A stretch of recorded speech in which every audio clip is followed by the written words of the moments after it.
Good morning, Youth City. This is Liz Rich. Today is Monday, March 20th, a beautiful spring day, and I'm thrilled to be with you today for another installment of Youth City News. I'm reporting to you today from our Ottinger Hall location with some exciting updates about social justice superheroes. We are wrapping up this project. Today, I'm excited to share with you another group of social justice superheroes who live right here in our community, and of course, another great riddle to start the week. Here we go. Social justice, very important, very critical to your daily life. You may not even know all the things that are happening behind the scenes, but the people who I'm introducing you to are fighting every day for your health, your welfare, your well-being, your education, and so you have a safe place to grow up. Today, I am thrilled to talk to you about social justice superheroes that focus on civil rights and human rights. Last week, we had the best visit with Alejandro Puya. He is a city council person for Salt Lake City. He lives in the Rose Park district. He is an immigrant from Argentina, a BYU graduate. He is a brilliant researcher about all things political and policy. He has a consulting firm, and most important, he loves dodgeball, and he loved playing dodgeball with the Central City kids. He says West Side is not just his home, but his heart, and he is actively working on fighting for the goodness of our community. Now you can see him here at the Unity Center program. He had a great time reading books to the kids. He brought them some really cool, fun t-shirts, and we played a killer game of dodgeball. He is very competitive, and the Unity kids had a great time playing ball, and it was a great time. I heard later from him that he said this was the funnest thing he has done in a really long time, and he's really proud of the work we're doing at Youth City. So well done, everybody. Now, on to our next group of social justice superheroes. This is what I'm going to go through as quickly as I can. We have some very big heroes to talk to you about civil rights and human rights. Our first one, Alejandro. He is awesome, and he is fighting every day for all kids in our community, particularly kids who live in Rose Park and in the Glendale neighborhood. Our next one is this beautiful and very talented woman. Her name is Samantha Eldridge. She is the executive director of the Native American Institute at the University of Utah.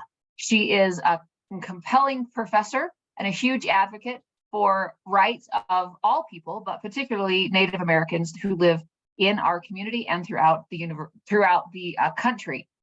Samantha works on opening doors for Native American kids so they can have access to college and higher level institutions. And we are thrilled to have her in our list as a social justice superhero. She fights effortlessly with state leaders and with education leaders, and to make sure that all people have the opportunity to go to college, particularly Native Americans. Our next social justice superhero is this lovely woman. Her name is Representative Angela Romero. I have known her for my whole career. She is an elected official. She grew up in Tooele, Utah. She lives in Glendale, and she is a member of the Youth City team. She manages a program called Youth City Government, which is a cool program that many of you can follow up with and participate in when you go into high school. But Angela is also a state representative. So she is an elected official who lives in Glendale, right by Glendale Middle School. And she is fighting constantly for the rights and the welfare of our citizens. Angela runs very, very big legislation. She is a highly respected member of the state legislature. She passes laws and bills that protect all in our community, particularly victims of sexual violence, and particularly women and men of color. Angela is a huge social justice superhero and advocates for our team all the time. Now, this guy you may or may not know, you see him on TV sometimes. His name is Sim Gill. He is the district attorney for Salt Lake County, which means he plays a huge role in keeping our city safe. He enforces the laws of the land, and he makes sure that any people who break the law receive the consequences that are required. This is a hard job, and he certainly advocates for civil rights and human rights, and he does that by holding a big position in our community to make sure that the laws of the land are enforced. Sim Gill is a huge advocate for doing what is right, even when it's hard, and I am thrilled to say he will be with us on Friday. Now, these three ladies are excellent representatives of social justice superheroes. They all three work for Salt Lake City Public Library Systems. Now, you might think, what does a library have to do with social rights? social justice. It has everything to do with human rights and civil rights, because libraries provide access and information and a safe place for everyone in our community. If we didn't have libraries, we'd be missing out on so much access to information and equity. Access to information and equity are a huge part of civil rights and human rights. And these women are key in doing it. This lady here in the corner, her name is Deb Ehrman. She is the director of all the libraries. She's in charge. She's the big boss of all the libraries in our whole community. She is kind. She is loving. She's been very generous to Youth City over the years. We love working with her. This lady right here with these cute glasses, her name is Liesel Jacobson. She is the deputy director. So she's second in command and works with all the community outreach.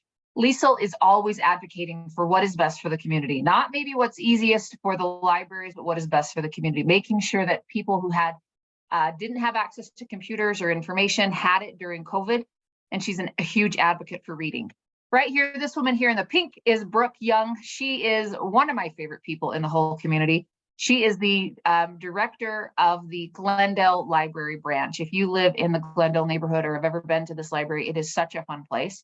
And Brooke is a huge advocate of youth programs and Youth City, and wants to make sure that the neighborhood is safe for all people, and that the people who come to the library feel safe and welcome and have access. We love the library systems. Libraries are huge advocates for civil rights and human rights. And we're so excited to honor them today. This guy, okay, this guy is so cool. His name is Judge, let me get it right, Uno Ramos.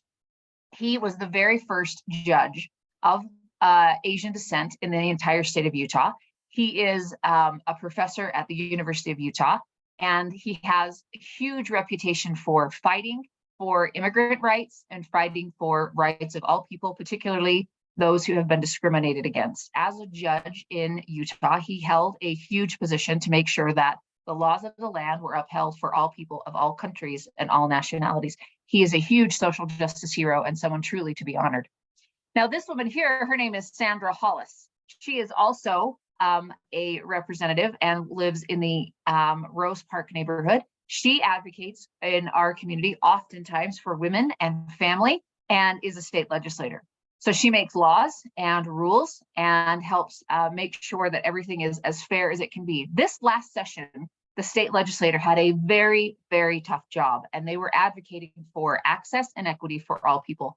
Sandra Hollis did some incredible work and made a very famous speech that has actually gone viral, talking about how all people need to be represented within our laws, particularly with this very tricky legislative session. Sandra is a huge advocate. She's a mom, she's awesome, and she is coming on Friday.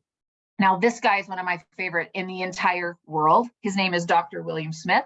He's a professor at the University of Utah and a nationally recognized researcher for his work in racial justice, youth, and sports. He is one of my favorite people. He is a dad, he is a grandpa. His kids used to come to Youth City. He is known for a body of work called Racial Inequity and Racial Battle Fatigue, which is a very interesting concept. And he is a huge advocate for making sure that we are all aware about how to treat each other kindly and nicely, particularly those who have been discriminated against through systems of oppression, through discrimination, and through the patriarchy. So William Smith is so fun. He also is heavily involved in U of U sports and making sure that all athletes get access to a high quality education and that they get the benefits. So we're so excited. Dr. Smith will be with us on Friday. You guys are going to love meeting him. This last guy, some of you know very well. If you go to Fair Park, you know him. His name is Roger McQueen. He is awesome, and he represents an organization called Salt Lake City Rotary. He has been volunteering at the Fair Park location almost every week since they opened about a year ago. Roger works with a whole group of people in our community to make sure that there are dollars and access to dollars for programs like ours to function and work. Roger is awesome. He's funny. He's very fun, and he is fighting hard for the programs in our community to expand. And he is fighting hard for our kiddos in Fair Park to have every access of opportunity that they can have. Roger will also be with us on Friday.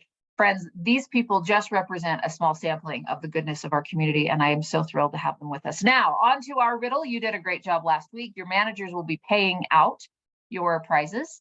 So if your team won a prize, you will be rewarded sometime this week. Here is the riddle for today. Now, like last week, there will be 2, maybe 3 riddles for this week, and we'll announce them at the end of the week. So here we go.